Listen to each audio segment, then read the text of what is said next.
पंडित नरेंद्र शर्मा जी तिरंगा अगरबत्ती के डायरेक्टर हैं। नमस्कार सर।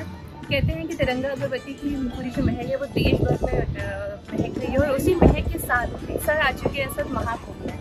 सर कैसा लग रहा है सर आपको महाकुंभ में? आप तो 1 महीने से यहाँ पे अपना वक्त बिता रहे हैं, आपको क्या कैसा लगा आपको? कैसा गया आपका एक्सपीरियंस? देखिए, जब 12 साल के बाद जीवन में आयु ही कितनी है और हर 12 वर्ष बाद प्रयागराज में कुंभ का अवसर आता है तो 12 वर्ष का जो अंतराल है वो बहुत लंबा होता है। जी।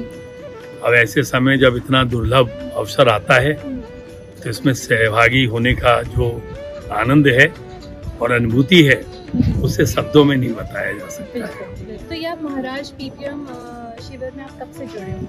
मैं भी पिछले 25 वर्षों से महाराज श्री से जुड़ा हुआ हूँ। भोजनालय हो, चिकित्सालय हो, देवालय हो, हर तरीके की सेवाएं जो है यहाँ पर हम लोग प्रखर परोपकार मिशन ट्रस्ट की ओर से कर रहे हैं। प्रखर जी महाराज से जुड़ने के बाद आपकी जिंदगी में क्या बदलाव आया है? देखिए, जो है जीवन में मैथिली शरण गुप्त की एक कविता थी कि कुछ काम करो, कुछ काम करो, जग में रहकर कुछ नाम करो, यह जीवन हुआ किस अर्थ हो, समझो जिससे ये व्यर्थ ना हो। आज जो है हमारा मानव जीवन सेल्फ और सेल्फी लेकर के जीवन में ख्वाहिश और चॉइस रख करके ढंग और ढोंग में अंतर करे बिना, है ना, अपनी संस्कृति को जाने बिना, अपने आहार व्यवहार और त्योहार हमारे क्या हैं उनको समझे बिना, जब तक हम ये नहीं जान पाएंगे तब तक हम राम और राष्ट्र की सच्चे मन से सेवा नहीं कर पाएंगे। तिरंगा अगरबत्ती हमेशा से ऐसे धार्मिक स्थलों के ऐसे धार्मिक इवेंट्स का जुड़ा रहता है। इस बार आपने क्या क्या न्यू इनिशिएटिव्स लिए वहाँ? देखिए, जीवन में 7 तरीके के टी होते हैं। अच्छा। 4 हिंदी के जो टी हैं, एक मिलावटी, एक बनावटी, एक दिखावटी और एक सजावटी। ये जो 4 टी का आहार है, व्यवहार है और ये त्यौहार है, ये हमें दूर रहना सिखाता है कुंभ में। और जो अंग्रेजी के टी है, ओरिजिनलिटी, नेचुरलिटी और पंचुअलिटी, इन 3 टी के प्रति रह करके समर्पित होना। हमें क्या करना चाहिए, कुंभ क्या है, कुंभ में से हमें आने में, स्नान करने से, ध्यान करने से हमें क्या अर्जित होता है। क्योंकि कुंभ में अगर आप केवल स्नान करते हैं और दान नहीं करते हैं, दान ये नहीं कि केवल पैसे का दान, आप अन्न का दान करिए, अन्न का दान नहीं कर सकते हैं आप वक्त का दान करिए। अगर आप कुंभ में दान नहीं करते हैं तो इसका मतलब आप नादान हैं, और नादान होने से कुछ भी आप जीवन में अर्जित नहीं कर सकते हैं।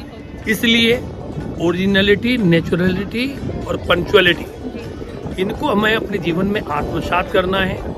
हर वर्ग, हर धर्म, बिना किसी भेदभाव के जिस तरीके से इस कुंभ में माँ गंगा और त्रिवेणी में सब लोग मिल करके, चाहे कोई कैसा भी व्यक्ति हो, बिना किसी छुआछूत के और बिना किसी वर्ग के वर्गीकृत किए, सब लोग एक हो करके, एकता के सूत्र में बंध करके और डुबकी लगाते हैं।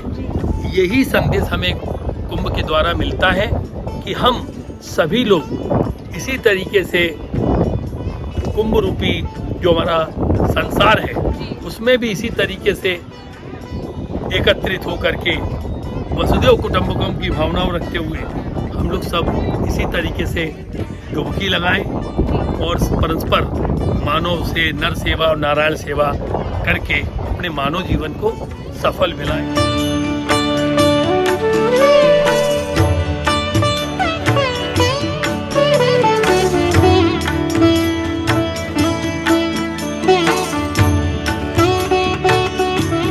भविष्य में भी यज्ञ से लोग जुड़ें, संस्कारों से जुड़ें, राम और राष्ट्र की सेवा करें, उसके लिए कोई नई पीढ़ी को अपना इस कुंभ के अवसर पर संदेश देने की कृपा करें। यज्ञ कामधेनु का अभिप्राय जो आपकी मन की इच्छा पूर्ण करे उसको यज्ञ कहते हैं।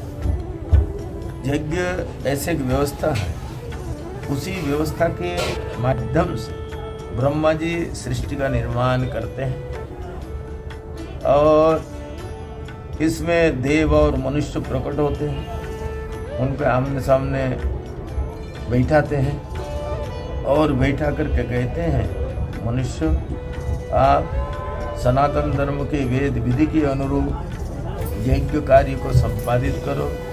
ये यज्ञ कार्य के माध्यम से जब ऊर्जा उत्पन्न होगा, उस ऊर्जा के द्वारा देवता शक्ति को, ताकत को और बल को प्राप्त करेंगे, जिससे देवता प्रकृति को नियंत्रित करने में, प्रकृति को व्यवस्थित करने में इनको बहुत बड़ा ताकत मिलेगा।